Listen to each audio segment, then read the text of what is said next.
Welcome to the Cognitive Psychology, Learning and Memory lesson on creativity and problem solving. By the end of the video, you will learn about creativity, problem solving and factors affecting problem solving. Creativity is about thinking in new ways and coming up with ideas that are both new and useful. It's not just about being smart, it's about breaking out of old ways of thinking to create something new. Think of Leonardo da Vinci and his amazing inventions, or Marie Curie and her scientific discoveries.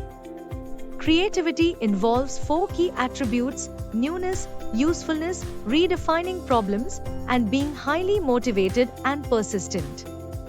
It's not just about sudden inspiration. Often, it's about working hard, thinking critically, and testing ideas to make sure they work. Sternberg and Lubart's theory says creativity comes from six things: being smart, having lots of knowledge, thinking in unique ways, having a lively personality, being motivated, and having a supportive environment. When these six things come together, creativity happens. The creative process has four stages. First, you gather information, preparation. Then, you let your mind work on it without thinking too hard, incubation. Next, you get a new idea, illumination.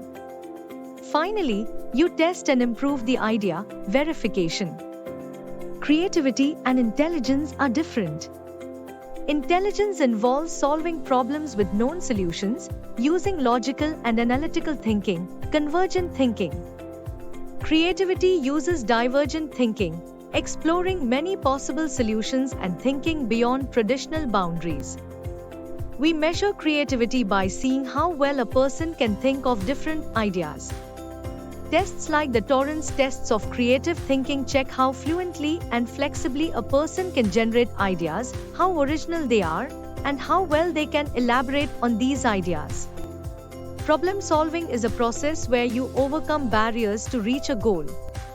It starts with recognizing the problem, initial state, knowing what you want to achieve, goal state, and using strategies, operators, to get from the problem to the solution.